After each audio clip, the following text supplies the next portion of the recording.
Boa noite, professor Glucinei. Boa noite, professora Giane. Boa noite, alunos de classe. Meu nome é Marcos Botelho e eu e o Gabriel Penido, a gente vai apresentar o nosso projeto para a disciplina de Design 3. O nosso projeto ele foi feito em conjunto com o Ronildo Geraldo da Silva. Ele é um mestrando do Promestre e a pesquisa dele é sobre saberes populares e tradicionais em relação com saberes científicos dentro do ensino de jovens e adultos. O objeto de estudo dele são as benzedeiras de um quilombo no bairro de Justinópolis, em Ribeirão das Neves, o quilombo Nossa Senhora do Rosário. E através desse estudo, o objetivo dele era estabelecer uma ligação entre o ensino científico e o ensino popular, afrodescendente, aplicado nesse ensino de jovens e adultos. Pode passar, por favor.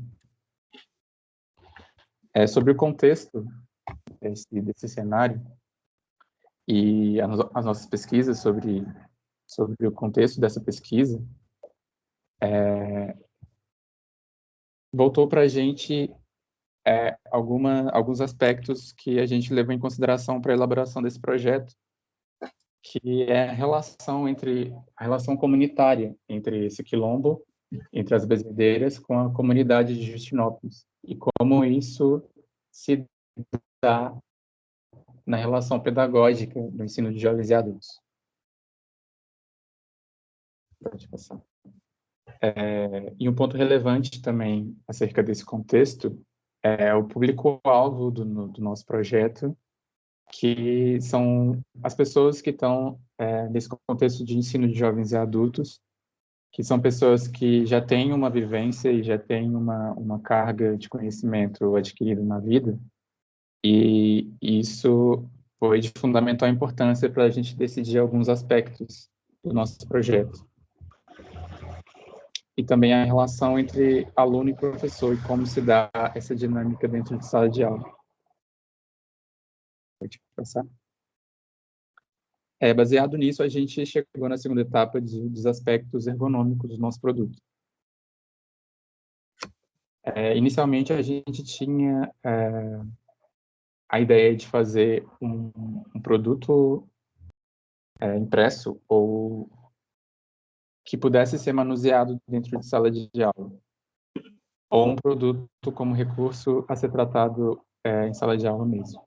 Então, sobre os aspectos do produto, os aspectos ergonômicos, ele tem que ser um produto que forneça essa interação entre aluno e professor e respeite essa vivência do aluno do EJA com esses conhecimentos que ele já adquiriu durante a vida. E o conteúdo dessa cartilha, ela tem que ir de encontro a essa realidade e a esses contextos, tanto do contexto dos subúrbios de BH, região metropolitana, quanto da relação de aluno e professor nesse contexto do ensino de jovens e adultos. E sobre os aspectos materiais desse produto, a gente levou em consideração alguns aspectos que a gente achou importante nas pesquisas que a gente foi, principalmente a identificação visual dos elementos e a identificação contextual dos elementos por meio dos alunos e dos professores, tornando a assimilação do conteúdo mais simples e de mais fácil acesso, e de mais fácil relação também, nesse aspecto da relação entre aluno e professor. Então, depois de mapear o contexto e também aspectos ergonômicos, a gente chegou na parte de mapear os nossos usuários, que são os estudantes da EJA, né, da Educação de Jovens e Adultos, que são pessoas que tiveram os estudos interrompidos anteriormente e veem a EJA como uma segunda oportunidade de concluir o ensino fundamental ou o ensino médio, e não só concluir o ensino fundamental ou médio, mas concluir eles voltando o objeto de estudo, voltando o assunto da educação para os próprios interesses e vivências.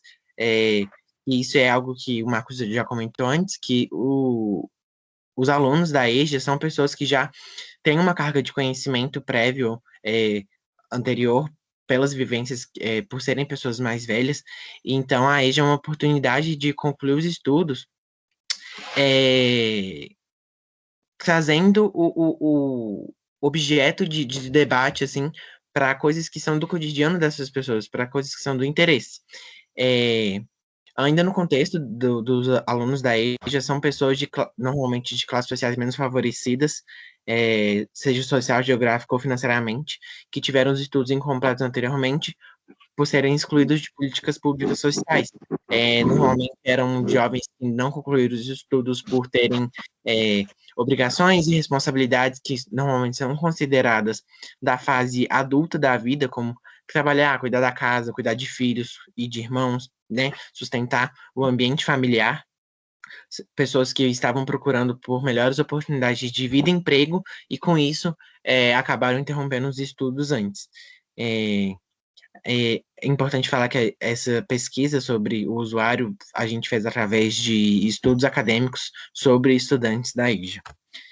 Além dos estudantes, vão ser usuários do produto também, né? Os professores da educação de jovens e adultos, que estão ali formulando as aulas em conjunto com os alunos. São professores que não se colocam na posição de detentores de todo o conhecimento, mas eles buscam uma construção em conjunta com os alunos, onde os alunos consigam trazer debates, tópicos, assuntos que são do cotidiano deles, do interesse deles, que tem a ver com o objeto que eles estão estudando ali. E isso é muito importante porque estimula uma construção autônoma por parte dos alunos e acarreta numa sociabilidade e criação de laços dentro do ambiente escolar, que acaba incentivando ainda mais a permanência daquele aluno no ambiente acadêmico. E aí, com isso, a gente vê muito a importância da aproximação dos saberes populares do ensino escolar, que é sobre aquilo que eu tinha falado antes, de você tirar o foco de coisas que não estão no cotidiano desses alunos para coisas que são do interesse deles, que vão complementar ainda mais a carga de conhecimento que eles têm. Então, a gente chega para a quarta etapa, que é fala sobre os correlatos similares. Aqui eu coloquei como se fosse um mood board, assim, de das referências que a gente pegou para fazer a cartilha. Então, tem várias cartilhas já feitas sobre saberes populares, como, por exemplo, ali no canto inferior, uma recente sobre como aumentar a imunidade em tempo de coronavírus com remédios naturais. A gente usou também a folhinha de Mariana, uma folhinha popular de Mariana, que foi uma referência que o Ronildo trouxe para a gente quando a gente estava conversando ali nos momentos iniciais sobre o projeto. E é isso, aí tem algumas referências. E depois disso a gente chega para a definição do briefing. Junto com o Ronildo, a gente definiu alguns tópicos importantes, como criar um produto didático que promova a ligação entre a comunidade e a escola, focado na educação de jovens e adultos, criar uma relação entre os ensinamentos científicos de história e os saberes populares. Aqui a gente coloca de história porque o Ronildo, ele é professor de história. Promover a interação entre aluno e professor, construindo ensinamento em conjunto, aproximar a dinâmica de aula com a realidade dos alunos, priorizando suas subjetividades e seus conhecimentos prévios, promover no aluno o interesse pelos temas abordados e pela pesquisa, ser de fácil acesso e linguagem simples, ser um produto existente tanto no meio físico quanto no meio digital, isso a gente vai abordar mais para frente, valorizar as histórias e tradições da cultura africana através do conteúdo e elementos visuais, otimizar a divisão entre temas e capítulos do material e utilizar recursos imagéticos e símbolos que facilitem a compreensão do tema e contribuam para a relação usuário-produto e aluno-professor. Então, depois disso tudo definido, a gente passou para a geração de alternativas. Baseado no briefing, a gente se deu conta de que o material ele deveria ser de fácil acesso e com uma leitura simplificada e uma leitura visual bem marcada. Então, o site seria uma possibilidade onde alunos e professores poderiam entrar para discutir em fóruns e ter acesso a materiais que tratassem dos assuntos do nosso projeto. E uma outra possibilidade seria um recurso audiovisual, onde o conteúdo seria transformado em uma linguagem audiovisual que pudesse ser assimilada também com esse aspecto visual pelos alunos e pelos professores, e usado como uma maneira de discussão também.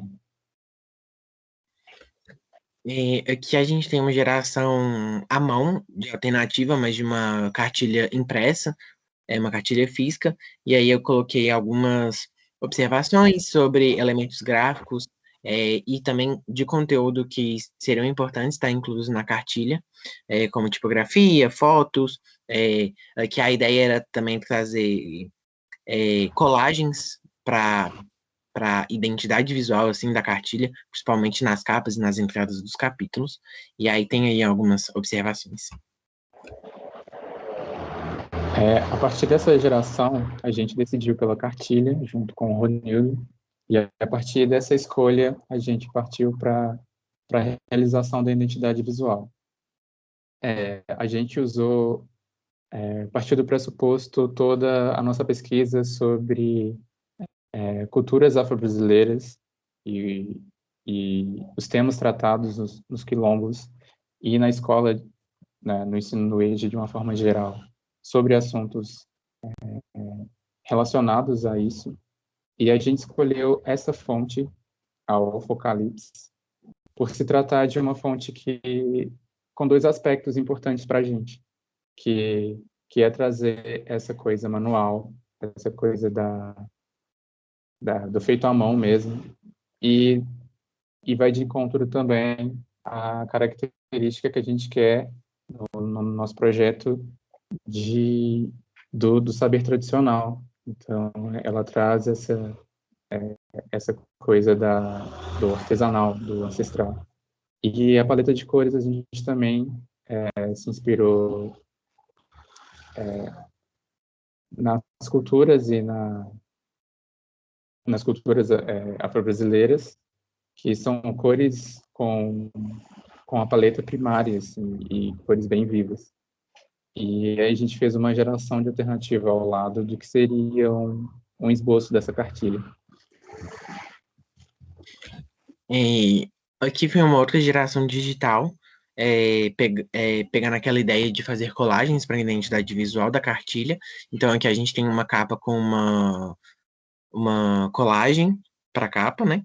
E do lado uma página de conteúdo, colocando algumas imagens, elementos gráficos que ajudariam a complementar o conteúdo da cartilha. E essa foi a nossa segunda geração digital. Voltando um pouco, né, na questão da identidade visual, eu queria falar sobre o nome da cartilha, que é o Saber África, que é uma junção de duas palavras, que é o Saberá e África. E ela junta um contexto do futuro, do saberá, e do saber compartilhado nesse contexto dos ensinos ancestrais africanos e dos ensinos de matriz afro-brasileira. E essa geração a gente se baseou já no pressuposto de uma identidade de colagem visual, de colagem de elementos e símbolos que pudessem ajudar a compreensão dos usuários desse produto. Aí foram algumas alternativas dessa elaboração que a gente fez, dessa produção. No caso, essa seria a capa. A gente testou algumas variações, algumas inclinações.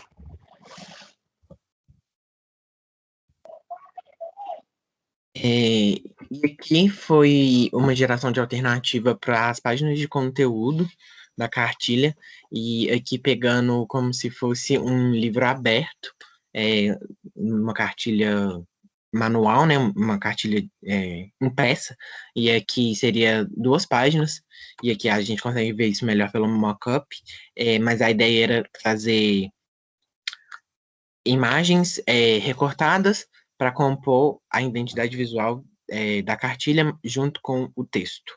E o fundo da mesma cor que os capítulos, né? Tipo assim, cores diferentes para cada capítulo. Isso. Sobre o produto, Desculpa. Sobre o produto final, quer dizer, aí a última etapa, a sétima etapa, a gente chega no produto final, então, depois de todas as gerações das alternativas, a gente chega no produto final. Pode falar, Marcos, um pouco sobre. Tá. Analisando o briefing, a gente conseguiu encaixar no nosso produto a maioria dos nossos objetivos, a maioria dos nossos requisitos. Como o Gabriel disse, o nosso intuito primário era fazer uma cartilha digital e uma cartilha impressa. Porém, nas últimas semanas da conclusão do nosso projeto, o mestrando que estava fazendo o projeto junto com a gente, o Ronildo, ele teve problemas de saúde e a gente não conseguiu dar continuidade a esse projeto de fazer uma cartilha impressa.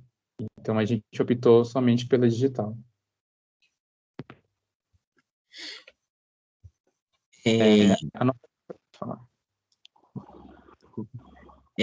Aqui foi basicamente já a cartilha mesmo. A gente separa algumas páginas mais importantes para mostrar na apresentação.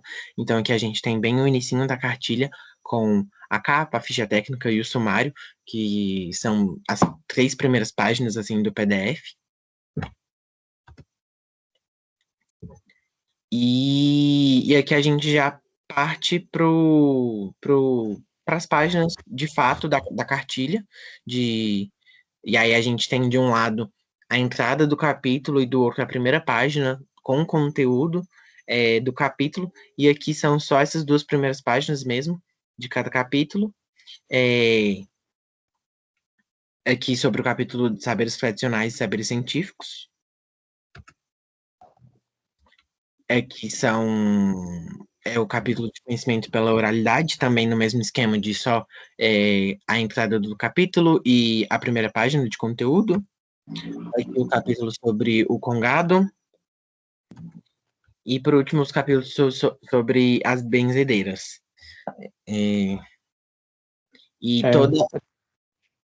Posso falar? Pode, escutar. Eu só gostaria de adicionar, em relação às páginas de entrada, as páginas de entrada do capítulo, que a gente optou por fazer colagens e com o intuito de promover essa relação entre aluno e professor, porque a colagem ela tem uma interpretação muito subjetiva e ela usa símbolos que geram uma narrativa. Então, a narrativa pode ser feita em conjunto, ou pode ser feita individualmente e discutida depois. Então, a gente usou as colagens como um recurso visual para instigar essa narrativa plural. E é isso, a gente colocou só realmente algumas páginas aqui da cartilha na apresentação, mas a cartilha completa a gente enviou junto no e-mail. E é isso. Muito obrigado. Obrigado, professor Rosnei, obrigado, professor Gianni, obrigado, professor, obrigado, alunos da turma, e desejo para a gente resistência nesses momentos e que a gente possa ficar bem na medida do possível. Eu gostaria de agradecer a vocês e dizer que vocês foram muito guerreiros de concluir esse semestre e de concluir esse projeto junto com o mestrando. Obrigado. Exatamente. Faço das palavras do Marcos as minhas. Muito obrigado, gente. Boa noite.